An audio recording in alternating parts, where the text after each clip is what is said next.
Hi there, I'm Durward Kirby, and I've got a secret. I've Got a Secret, brought to you tonight by Winston. Winston tastes good, like a cigarette should.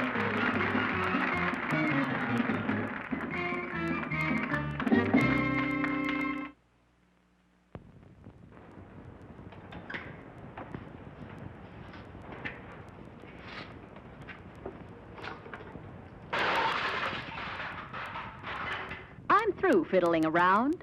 I changed to Winston, and I changed for good taste every time. Winston tastes good like it should. When you change to Winston, you'll change for good. 'Cause Winston tastes good like a cigarette should. York, here is I've Got a Secret, starring Steve Allen.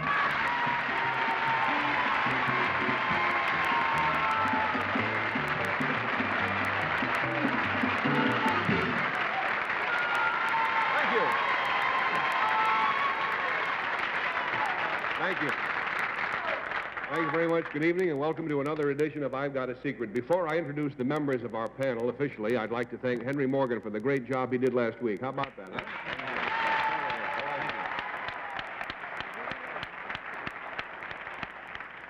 And I'd also like to thank the members of the California Supreme Court for making it possible for me to be here this week. Now, I want to also thank Bess Meyerson for taking over for Henry so that he could take over for me. Really? And yes, I really do. And I want to thank Bill Cullen for his wonderful support all through these years, through thick and thin and muck and mire. And I want to thank Betsy Palmer for her great spirit and good sportsmanship and fine penmanship and all those things. And I don't know what I'm talking about, but that's our panel. And if they're all ready to play the game, we'll bring in our first contestant, ladies and gentlemen. Oh, there he is.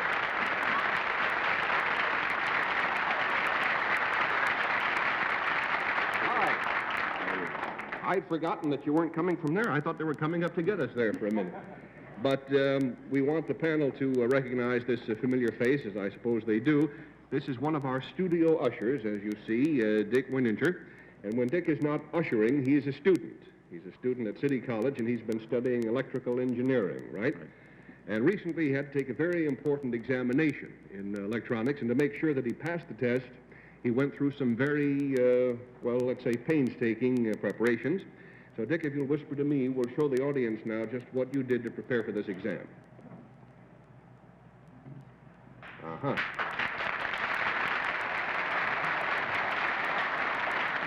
And how did you make out?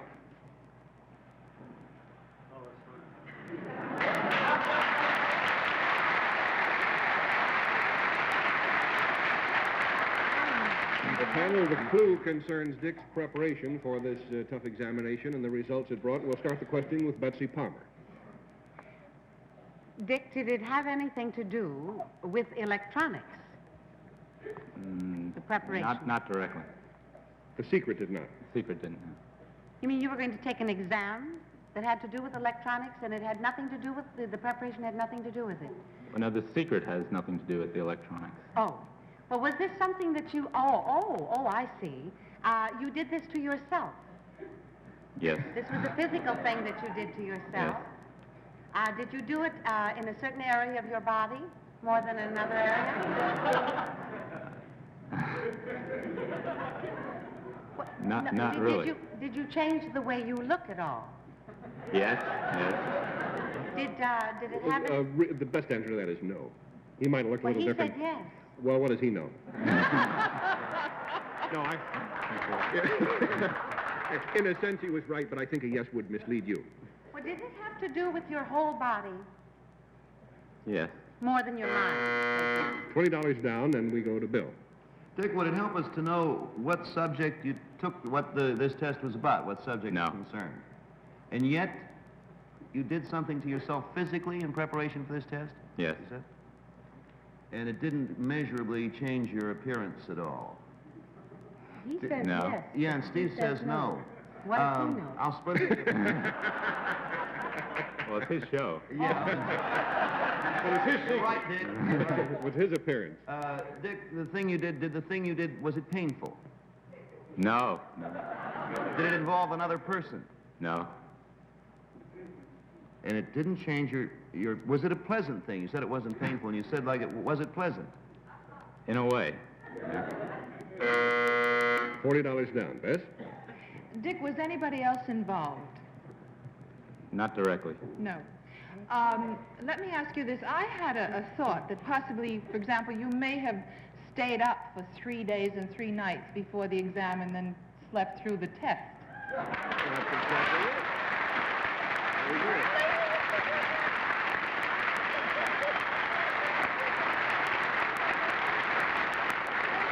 That's very good thinking, Bess. I think because Dick, tell Bess exactly how long you did prepare for the exam. I studied about 45 hours nonstop. And the results, as she has figured out, is that you Well- fell asleep, huh? Just about before the exam was going to begin, I just sacked out. Now, how did it come that you had to study for 45 hours without stopping? Well, electronics is kind of a tough subject. It sort of requires, a lot of... I see. And you weren't prepared, you felt. Yeah, I needed the time. Yeah. Did you get to take any of the test? No, not that day. I got to take it over again, though. Oh, I see. And who finally woke you up after you passed out? The school physician. How did you make out when you did take the test again? I passed. I got a B in the class. Well, good for you.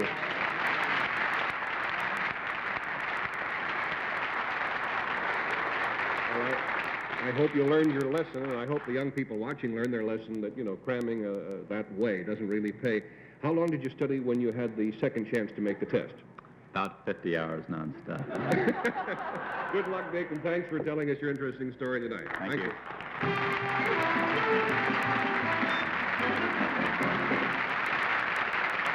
We'll be back with you again in just a minute, but first let's watch this.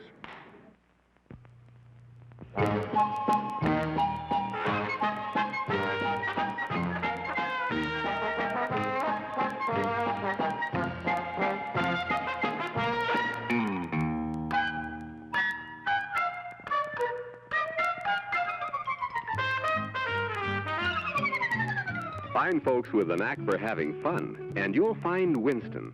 When you change to Winston, you'll change for good, for the good taste of Winston's filter blend tobaccos. Yes, it's what's up front that counts. That's why more people smoke Winston than any other filter cigarette. When I changed to Winston, I changed for good, 'cause I got good taste like I knew I would. Winston tastes good like it should. When you change to Winston, you'll Change for good, 'cause Winston tastes good like a cigarette should.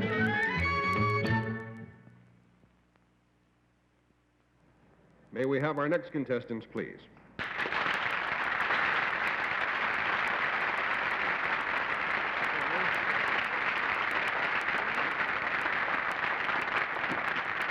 Nice to have you two ladies with us. Will you tell us who you are, please, and where you're from?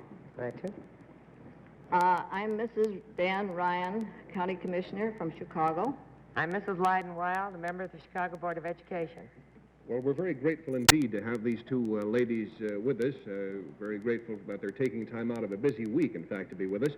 The reason that they're so busy is that Chicago will be the site of the annual West Point Air Force Academy football game next Saturday. And the preparations for this event are monumental, as you might assume. Mayor Daley's office has been working for weeks making arrangements for the game and the celebration to follow. But I think the toughest assignment in all the preparation has fallen to these two ladies. So, ladies, if you'll whisper to me the details, we'll show our audience just what job you're stuck with.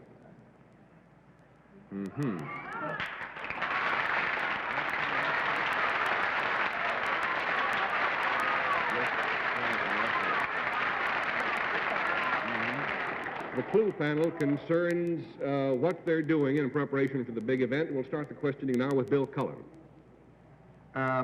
Ladies, Mrs. Ryan and Mrs. Wild, is what you're doing going to benefit the cadets that usually accompany the team on trips of this kind? They bring... Yes? How many are there? Is the entire West Point student body coming?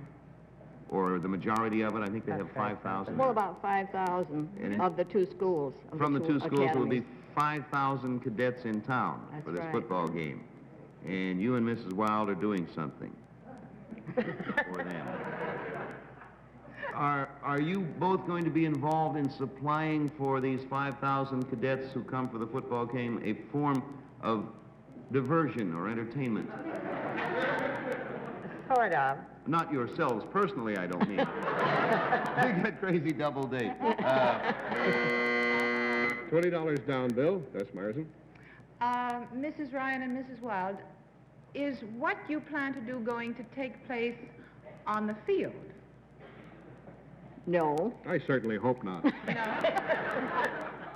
Is it going to take place outdoors? No.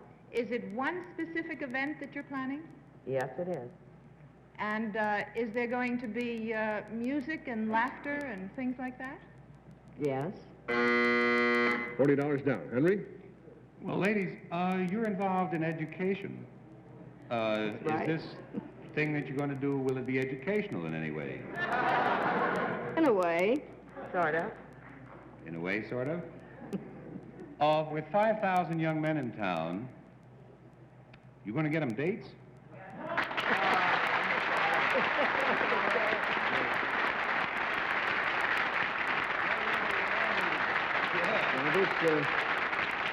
This business of finding dates for several thousand cadets sounds like an awesome responsibility. How have you ladies been going about it?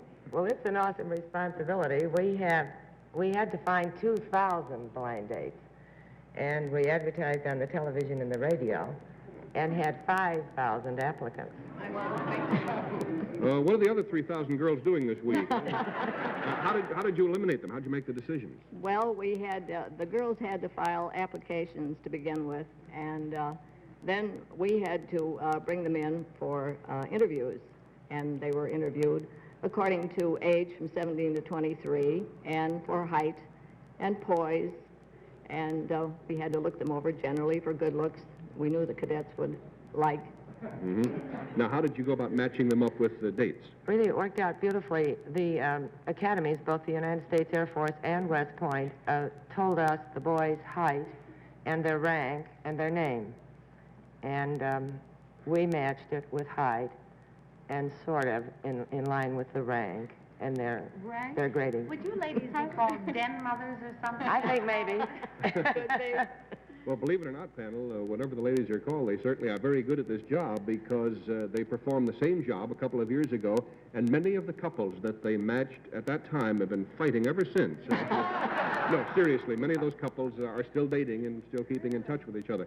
Yes, Bess? Steve, I was just curious to know how long this Herculean job took. It took us 7 days. 7 days? Well, that's not long. Yes, Well, Henry? I don't want to be, fresh, but how do you match a girl to a man's rank? Seriously. Well, we had a particular way of grading, Mr. Morgan, and in our grading, if the rank was high and the age really was the important thing. I think Henry may want to hire you both. You think he will? What they probably do, Henry, is pick out a girl who looks like she can take orders. Now, do you give the girls any specific instructions? Oh, yes. We send a letter out, and they are told that their date is John Smith from the United States Air Force Academy, and that he will meet them at the entrance, and then the boy gets a date with his date's name. And I assure you, isn't it, Ruby? They come in, and we call the boy's name out and the girl's name out, and zoom. They go to dinner and have a great time dancing. Now, after the big dinner dance, are all the young people on their own then, or what happens? Oh, yes, they're on their own all during the dance, but at 11:30, the boys have to bid the girls goodbye, and they Let 'em take back off. in the trucks. At 12 o'clock, the train pulls off and takes them back to the academies, and the girls go home with Mother and Dad. Yeah. Or with a motorman or a brakeman or somebody, depending on how things look down at the station. Well, ladies, it sounds like a masterpiece of organization, and we know how busy you are, and it's nice of you to visit us. As a little memento of your visit here, we have something that was presented to you with the good wishes of the cadets of both academies for the great job they expect and are sure that you will do. Thanks for being with us tonight. Very much.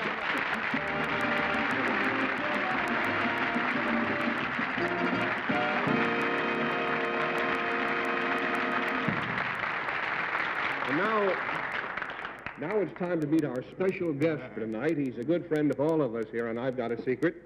And I just found out that about a month from now, He's going to be opening on Broadway as the star of a new comedy titled Me and Thee.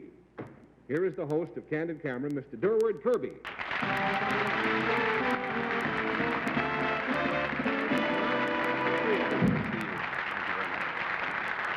First of all, Dur, I want to wish you the best of luck with your play, and I'm sure you'll have it, too. Broadway stage, though, is a kind of a new area for you, isn't it? Yes, that it is, Steve, and thank you for your good wishes. I feel this way about it, you know, nothing ventured, nothing gained, right? So, that's right. When are you going to open? Well, we're in rehearsal right now. We'll open in Philadelphia on the 15th of November and play there for 2 weeks. Then we'll come into New York, do a week of previews, and then we open at the Golden Theater on December the 7th. Well, I bet it'll be a real big hit. Now, can you tell us what you have in store for the gang tonight? Well, we're going to do a little entertainment here tonight in honor of a very special occasion because, ladies and gentlemen, today is Betsy Palmer's birthday. Oh, happy birthday, Betsy.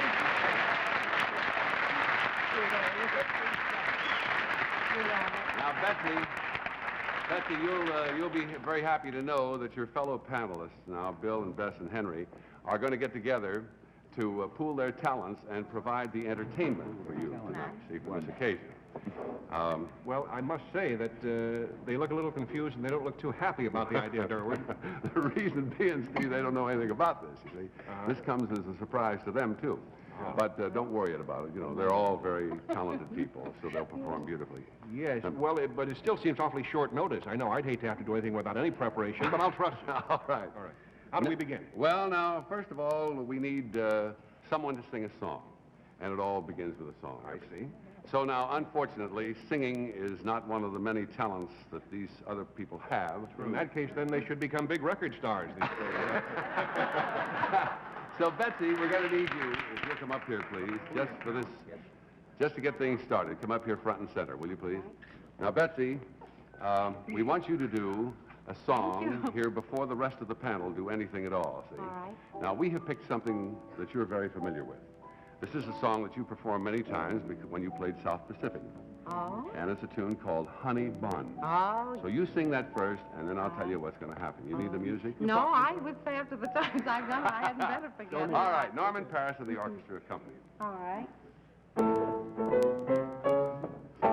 101 pounds of fun. That's my little honey bun. Get a load of honey bun tonight. Speaking of my sweetie pie, only 60 inches high. Every inch is packed with dynamite. Her hair is blonde and curly. Her curls are hurly-burly. Her lips are pips. I call her hips. Whirly and twirly. She's my baby. I'm her pap. I'm her booby. She's my trap. I am caught and I don't want to run, 'cause I'm having so much fun with Honey Bun. Believe me, Sonny, she's a cookie who can cook you till you're done. Ain't being funny, Sonny, put your money on my Honey Bun.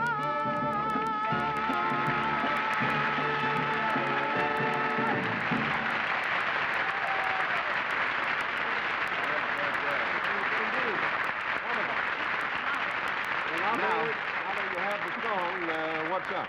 Well, now, to make this whole thing possible, we have to clear this stage of all the scenery and everything else, pull the curtains back and so on, and I want the panel to come up here front and center, please, and take your places right over here. Well, in that case, while everybody's doing that, the stagehands and everybody, that might be a good time to pause for a commercial message while we clear the stage. Strike it, Carol! This is springtime in New England. Here, as all over America, people are turning to the taste that's springtime fresh. The taste of Salem cigarettes. Salem, America's largest selling menthol cigarette by far, because Salem refreshes your taste. Try something different for a change. Turn to Salem for a taste that's springtime fresh.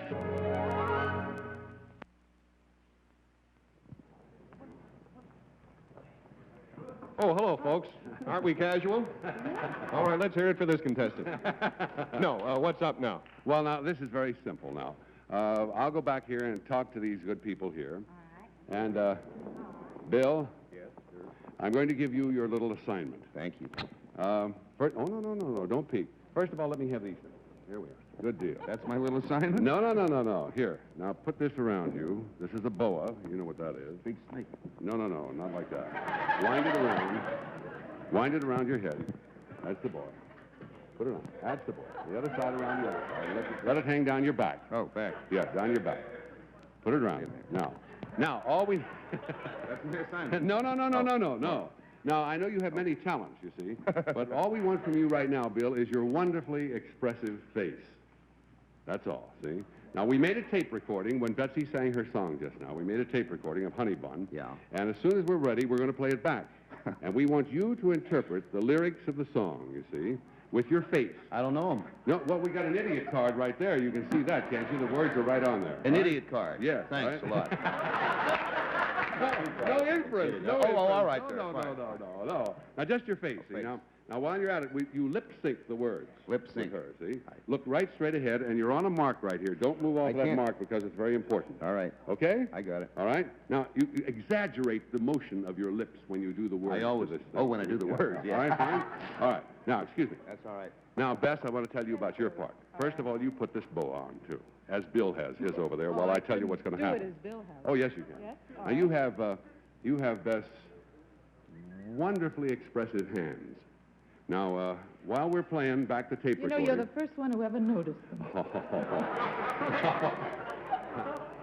While we're playing back...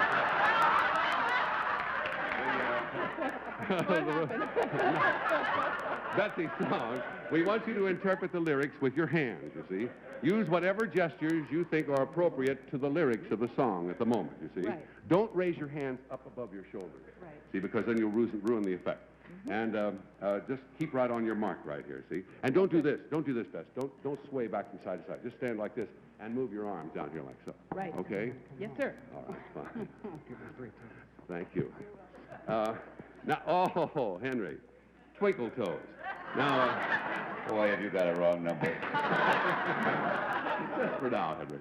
Would you roll your trouser legs up to your knees, please? Just pull them up to your knees. Just for tonight. It's a clean living, folks. Pull them up above your knees. That's fine. There is worse work than this. Pull the other one up. I can't think right offhand what it is, but Fine. Now, Henry, take your socks and push them down to your knee, down to your ankle. All the way down to your ankle. And people want to know why I'm not married. Beautiful. All right. Now, we want you to interpret the lyrics to this song with some dance steps, you see? Oh, Now, sure. here's a bar right here over your head if you want to pull up just a little bit, but try to stay on this mark right here, you see? Yeah. And, you can do all kinds of crazy things. I can. That's fine. All right. Now, everyone's all set. You know what to do? All right, Bill, don't forget, don't move off your mark. Keep your face in mind, all right? And Bess, your hands. Now, you people here in the theater, watch your monitors because otherwise you're going to miss the whole thing.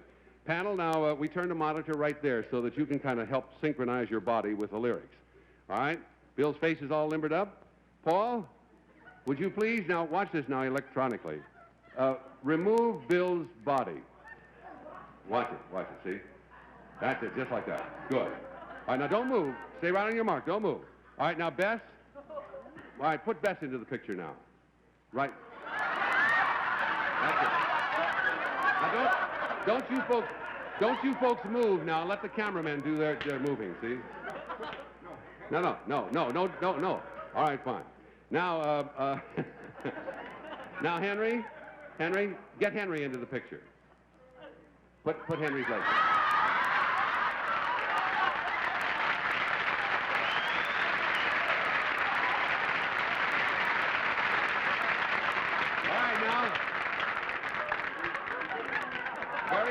Very good. All right, now here we go. All right. Now everything's all in readiness. Now remember what you're going to do. All right, if we're all ready, then roll the tape. 101 that's my little honey bun. And a lot of honey buns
social note from Lansing. Mrs. Harriet Allgate will entertain her bridge club today. Say, there's Lila Webb. Always comes early to help out. Hi. I brought the napkins. Everything okay? Mm-hmm. Hey, great. Coffee ready? Making it now. You're kidding. Instant coffee for these girls? Not any instant. Maxwell House. You make it by the pot, starting with cold water. Recipe's on the jar. It's the only one I dare serve my guests. Well, it's your party. Harriet, you were right. The girls raved about the coffee. Finished every bit. Naturally. It's Maxwell House. You know, good to the Last drop. End of social note from Lansing. Happy ending. Always is with Instant Maxwell House, the one instant coffee good enough to serve your guests. From General Foods. Ladies and gentlemen, we've just received a very exciting phone call from Ted Mack. How about an encore to that? What do you say? Here we go. Yeah.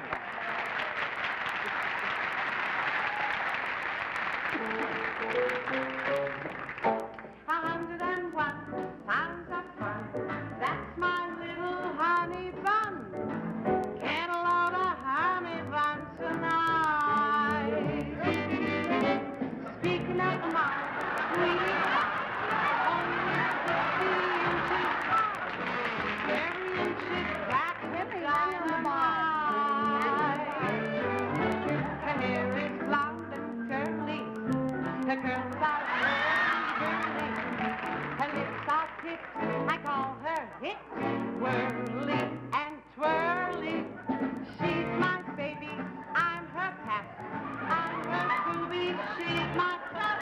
I am tall and I don't want to run, 'cause I'm having so much fun with honey bun. Believe me, Sonny, she's a cookie who can cook you till you're done. Ain't being funny. Sonny, put your money on my honey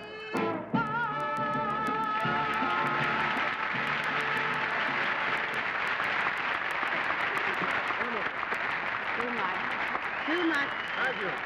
By the way, next week, Oh, we'll never work again. next week our Any of us. special guest will be Vivian Vance. Good night, everybody. Happy birthday, Betsy. Good night, Good night. Howard. I've Got a Secret has been brought to you tonight by Salem Filter Cigarettes. Salem for a taste of springtime fresh.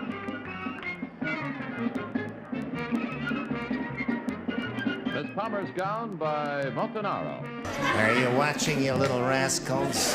Oh, it's fun, isn't it? And who subscribes to it? Go on, push the button. Think of the fun you could have on the tube. The tube? YouTube. Tube. TV tubes. That's a lot of fun, isn't it? It's going to be a lot more fun if you keep going the way you're going. Go on, push the button. Please subscribe. I hope they're watching.